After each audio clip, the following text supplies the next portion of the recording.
सुप्रभात बच्चों, कैसे हैं आप लोग। कल मैंने आपको पार्ट 3 का एक्सरसाइज वर्क करवाया था ना। कुछ पेज बच गए थे आपकी, सेकंड पेज और थर्ड पेज और फोर्थ पेज आपका बच गया था। तो आज मैं आपको वो बची रिमेनिंग एक्सरसाइज करवाऊंगी, बची हुई एक्सरसाइज करवाऊंगी आपको। जिन शब्दों से व्याकरण कौशल है ना, जिन शब्दों से बताई गई वस्तुओं की संख्या में एक होने का पता चलता है उसे कहते हैं एक वचन, तथा जिनसे वस्तुओं की संख्या का एक से अधिक होने का पता चलता है उन्हें बहुवचन कहते हैं। आपको मैंने बताया था ना एक वचन और बहुवचन किसे कहते हैं। तो एक वचन जब हमें किसी वस्तु का एक होने का पता चलता है, कि हमें ये पता चलता है कि एक है, तो उसे क्या कहते हैं, एक वचन। और जब पता चलता है बहुवचन, यानी कि एक से अधिक वस्तुओं होने का पता चलता है, तो उसे कहते हैं बहुवचन। जैसे आपकी क्लास में एक ही बच्चा है, मतलब एक ही छात्र है, तो एक छात्र है तो एक वचन। और पूरी कक्षा है, जैसे पूरी क्लास है, तो क्या कहेंगे उसको, बहुवचन। कि ज़्यादा से ज़्यादा छात्र होंगे तो बहुवचन, और एक होगा तो एक वचन। निम्नलिखित शब्दों को बहुवचन में बदल कर लिखिए।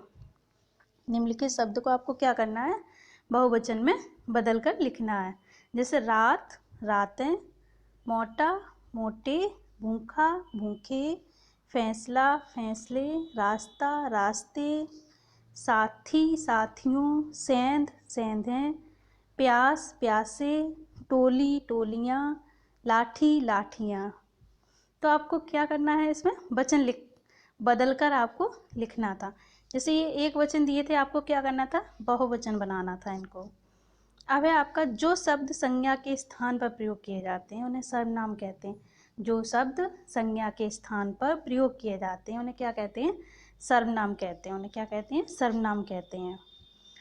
तो ये क्या है, आपकी परिभाषा है सर्वनाम की। जो शब्द संज्ञा के स्थान पर प्रयोग किए जाते हैं उन्हें कहते हैं सर्वनाम, यानी कि pronoun. Pronoun is a word which is used in place of a noun.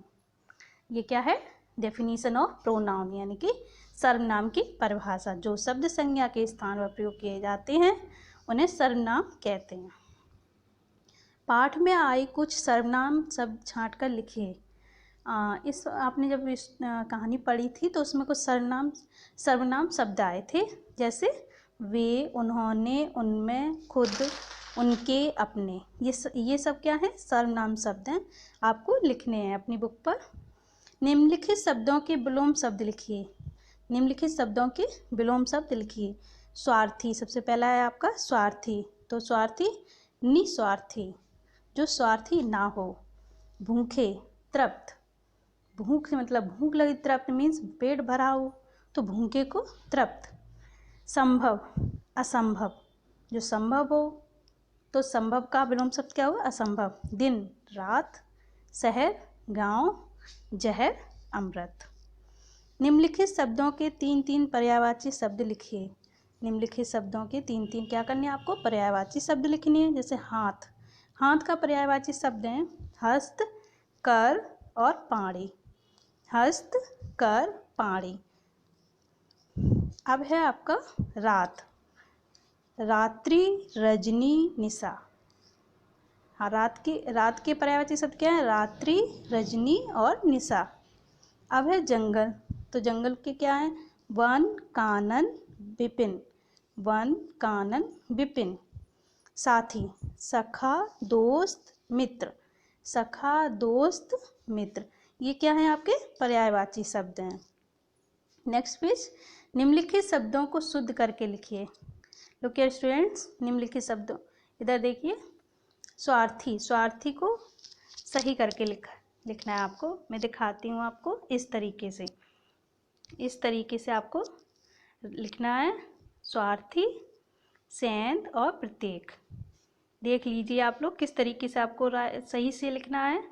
अगर बोर्ड होता तो मैं करती आपको कैसे। जैसे सजलम वाला सा बना तो उसको क्या बना, सपेरा वाला आधा सा बनाएंगे। वाह और था पे जो मात्रा लगी वो बड़ी की मात्रा लगेगी। सेंध, जो सलजम का सा बना उसको सपेरा वाला सा बना देंगे। प्रत्येक लिखा है तो प्रत्येक ता को आधा कर देंगे और ए को एक की मात्रा लगा देंगे, या बना देंगे। ठीक है। अब है साथियों, ये देखिए छोटी की मात्रा लगेगी लेकिन यहाँ पर बड़ी की लगी तो आपको छोटी की लगानी है। मजबूरी, यहाँ पे छोटे ऊ की मात्रा लगी है, आपको क्या लगानी है, बड़ी ऊ की। टोलियाँ, बड़ी की मात्रा लगी है तो आपको क्या लगानी है, छोटी ई की मात्रा, टोलियाँ। तो आपको इस तरीके से शुद्ध करके लिखना है। सोचकर बताइए कि कैसे लोग समाज में सम्मान नहीं पाते। ये आपको सोचकर राइट करना है अपनी बुद्धि से कि आप कौन से लोग होते हैं जो सम्मान नहीं पाते, कौन से लोग सम्मान पाते हैं, सब लोग उनका आदर करते हैं। चारों चोर एक साथ रहने के बाद भी कैसे थे? चारों चोर एक साथ रहते थे लेकिन थे कैसे? लालची और स्वार्थी। हम लोग आपस में रहते हैं तो हम लोग एक दूसरे से प्यार करते हैं, एक दूसरे की केयर करते हैं, लेकिन वो लोग कैसे थे? लालची और स्वार्थी। दो चोर शहर किस लिए गए थे? दो चोर शहर का माहौल देखने और भोजन लाने के लिए गए थे, है ना। दो चोर शहर का माहौल देखने और भोजन लाने के लिए गए थे। इस कहानी से हमें क्या शिक्षा मिलती है? इस कहानी से हमें क्या शिक्षा मिलती है कि हमें लालची और स्वार्थी नहीं होना चाहिए, हमें चोरी भी नहीं करनी चाहिए। हमें लालची और स्वार्थी नहीं होना चाहिए और हमें चोरी भी नहीं करनी चाहिए। क्या नहीं करनी चाहिए हमें? चोरी। और कैसा नहीं होना चाहिए? लालची और स्वार्थी नहीं होना चाहिए। तो बच्चों, आप इस अभ्यास वर्ग को अच्छे से करेंगे, गुड हैंड राइटिंग में करेंगे, पूरा आप अपने अच्छे से फिल करेंगे। ओके बच्चों, धन्यवाद।